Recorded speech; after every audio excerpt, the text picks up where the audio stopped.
Hi friends, చూసారా ఎంత పర్ఫెక్ట్గా బ్యాచిలర్స్ కూడా చేసుకునేలా ఎంత పర్ఫెక్ట్గా వచ్చిందో. రొయ్యల పలావు చాలా బాగొచ్చింది. అలాగే వేడి వేడి రొయ్యల కర్రీతో సర్వ్ చేసుకుంటే చాలా బాగుంటుంది. చూస్తుంటేనే నోరు ఊరుతుంది కదా. ఇంకెందుకు కావాల్సిన రెసిపీలోకి వెళ్దాం. అంతకంటే ముందుగా మన ఛానల్ ఎవరైనా కొత్తగా వస్తుంది లైక్ చేయండి, షేర్ చేయండి, కామెంట్ చేయండి, బెల్ కొట్టండి, సబ్స్క్రైబ్ చేసుకోవడం మాత్రం మర్చిపోమాకండి. రొయ్యల పలావ్ సింపుల్గా టేస్టీగా ఎలా చేసుకోవాలో చూద్దాం రండి ఫ్రెండ్స్. ఇంకెందుకు కావాల్సిన రెసిపీలోకి వెళ్దాం రండి ఫ్రెండ్స్. ముందుగా రొయ్యల పలావ్కి నేను బియ్యం ఇలా నానబెట్టేసుకున్నాను. ఆల్రెడీ గ్లాసున్నర బాస్మతి బియ్యం తీసుకున్నాను, ఒక గ్లాసున్నర మామూలు బియ్యం తీసుకున్నాను. అంటే నా దగ్గర అవే ఉన్నాయి కాబట్టి 1.5 3 గ్లాస్ బియ్యం ఇవి. ఈ గ్లాస్తో 1.5 బాస్మతి, 1.5 మామూలు బియ్యం తీసుకున్నాను. మీ దగ్గర ఉంటే 2 గ్లాసులు ఇవే తీసుకోండి. నేనైతే 3 గ్లాస్ రైస్తో ఇవాళ రొయ్యల పలావ్ చేస్తున్నాను. ఇవి ఆల్రెడీ కడిగి నానబెట్టుకున్నాను. ఇవి ఇలా 1 గంట పాటు నానబెట్టుకోవాలి. అవి అలా పక్కన పెట్టేసాం కదా. ముందుగా బాండి పెట్టుకుందాం. అలాగే ఈ రొయ్యలు నేను మంచిగా క్లీన్ చేసుకున్నాను. ఈ రొయ్యల క్లీనింగ్ వీడియో మన ఛానల్లో ఉంది, ఫుల్ వీడియో ఖచ్చితంగా చూడండి. అలాగే ఇవి శుభ్రంగా కడిగి ఉప్పు పసుపు వేసి ఇట్లా పెట్టేశాను. చూసారా, ఇవి దీన్ని మనం ఇట్లా క్లీన్ చేసుకొని పక్కన పెట్టేసుకోవాలి. 1 కేజీ పాటు ఉంటాయి. దీన్ని మనం పక్కన పెట్టేసుకుందాం. ఇప్పుడు మనం ముందుగా స్టవ్ వెలిగించుకుందాం.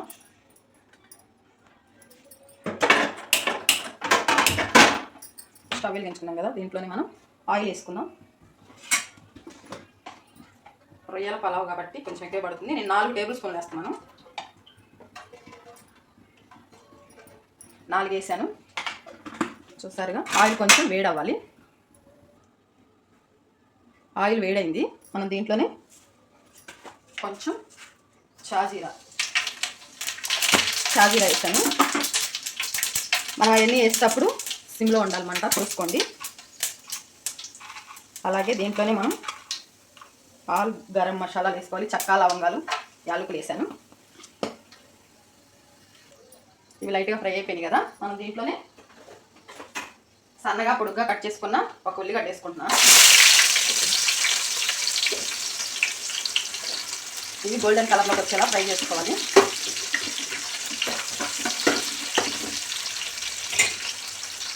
ఇవి ఇలా లైట్గా అయినాయి కదా. దీంట్లోనే మనం సన్నగా పొడుగా కట్ చేసుకున్న 4 పచ్చిమిర్చి,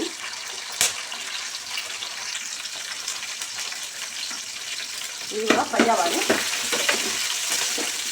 ఇవి లైట్గా ఫ్రై అయితే సరిపోతుంది. ఆనియన్స్ ఎంత ఫ్రై అయితే ఈ కర్రీ అంత టేస్టీగా ఉంటుంది. చూసుకొని ఫ్రై చేసుకోండి. నేను 4 పచ్చిమిరకాయలు, 1 పెద్ద సైజు ఉల్లిగడ్డ వేసాను.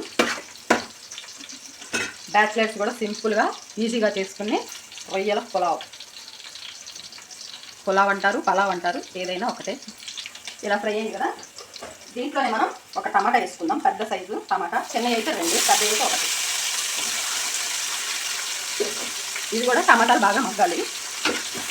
ఇది కొంచెం త్వరగా మగ్గడానికి మనం దీంట్లో కొంచెం పసుపు, ఉప్పు వేసుకుందాం. కొంచెం పసుపు,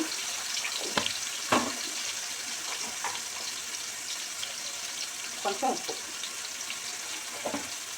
ఇలా వేయటం వల్ల ఈ టమాటాలు త్వరగా మగ్గుతాయి. టమాటాలు మగ్గినాయి కదా. దీంట్లో మనం 1 స్పూన్ అల్లం చిన్నులపాయ పేస్ట్ వేసుకుందాం. కొంచెం వేస్తున్నాను, 1.5. ఇది కూడా కొంచెం పచ్చి వాసన పోయేలా ఫ్రై చేసుకోవాలి. అలాగే ఇది పచ్చి వాసన పోయింది కదా. దీంట్లోనే కొంచెం కొత్తిమీర, కొంచెం పుదీనా, ఇవి కూడా లైట్గా కొంచెం దీంట్లో మగ్గాలి. అప్పుడు ఈ ఫ్లేవర్ వల్ల చాలా టేస్ట్ వస్తుంది. చాలామంది వాటర్లో వేసుకుంటారు. ఇలా పోపులో వేసుకుంటే మంచి ఫ్లేవర్ వస్తుంది. ఇవి ఇలా మగ్గితే సరిపోతుంది. దీంట్లో మనం మసాలా వేసుకుందాం. ఇది రెడీ అయిపోయింది కదా. దీంట్లో మనం గరం మసాలా వేసుకుందాం. సారీ, ధనియాల పొడి. గరం మసాలా కాదు, అది ధనియాల పొడి. కొంచెం గరం మసాలా, ఉప్పు ఇందాక వేసుకున్నాం కదా, చాలా కొద్ది తర్వాత చూసుకొని వేసుకున్నాం అండి. కారం 1.5 వేస్తున్నాం. మా బాబు కూడా తినాలి కాబట్టి, ఎక్కువ స్పైసీ తినలేరు కాబట్టి పిల్లలు. 1.5. ఈ మొత్తం కొంచెం బాగా కలిసేలా కలుపుకోవాలి.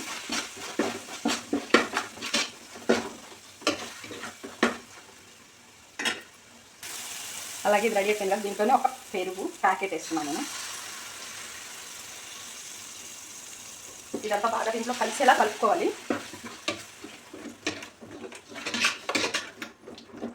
పెరుగు వేయటం వల్ల చాలా టేస్ట్ వస్తుంది.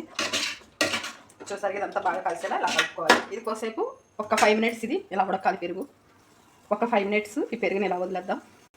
చూసారు ఒక 5 మినిట్స్ తర్వాత ఇలా అది రెడీ అయిపోయి ఆయిల్ తేలుతుంది కదా, అప్పుడు మనం ఇలా క్లీన్ చేసి పెట్టుకున్నాం కదా రొయ్యలు, అవి వేసుకున్నాం. నేను పెద్ద సైజు రొయ్యలు తీసుకున్నాను, మీకు ఏవి దొరికితే అవి తీసుకోండి.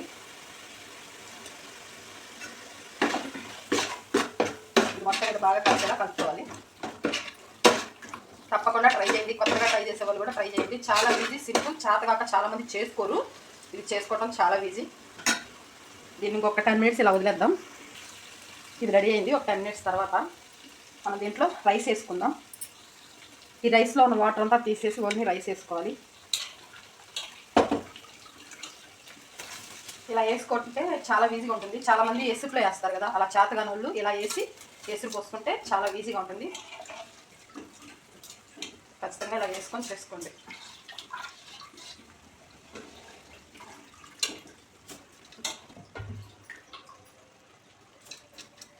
ఇలా వేసుకున్నాం కదా, మొత్తం బాగా కలిసేలా కలుపుకోవాలి.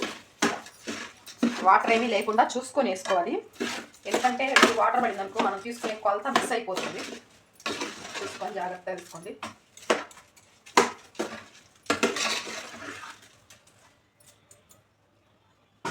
ఇలా ఒక 2 మినిట్స్ వదిలేద్దాం. ఇది రెడీ అయింది కదా, దీంట్లో మనం ఎసురు పోసుకున్నాం. ఇందాక ఏ గ్లాస్ అయితే తీసుకున్నామో ఆ గ్లాస్తో 6 గ్లాసులు వాటరు.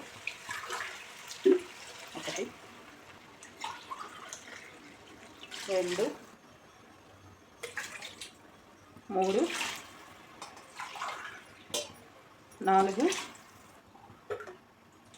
5 6.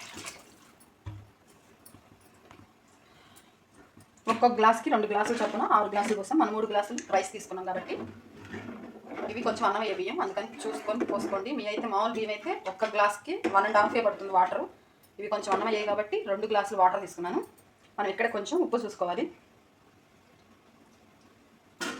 కొంచెం పడుతుంది నాకు ఉప్పు.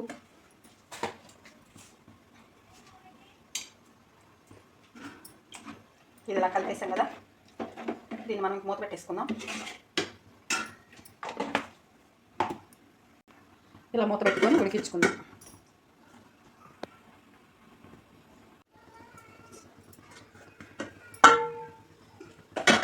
సూపర్గా రెడీ అయ్యి చూసారా, రొయ్య బిర్యానీ సూపర్గా ఉంది కదా. ఇదైతే అయిపోయింది. ఎంత పర్ఫెక్ట్గా వచ్చిందో చూసారా, చాలా బాగా వచ్చింది. ఇంతే ఫ్రెండ్స్, గ్యాస్ ఆపేసుకుందాం. ఈ వీడియో మీకు నచ్చితే ప్లీజ్ లైక్ చేయండి, షేర్ చేయండి, కామెంట్ చేయండి, బెల్ కొట్టండి. సబ్స్క్రైబ్ చేసుకోవడం మాత్రం మర్చిపోమాకండి. ఇలాంటి మంచి మంచి వీడియోస్ కోసం మన ఛానల్ సబ్స్క్రైబ్ చేసుకోండి. అలాగే ఈ వీడియో మీకు నచ్చితే మీ ఫ్రెండ్స్కి రిలేటివ్స్ కూడా షేర్ చేయండి. చూసారుగా ఫ్రాన్స్ పలావ్ చూసారు, ఎంత బాగా సింపుల్గా రెడీ చేసుకున్నాము. ఇంతే, బ్యాచిలర్స్ అయినా చాలా ఈజీగా చేసుకునే రెసిపీ. మరొక వీడియోలో మళ్ళీ కలుద్దాం. Bye friends.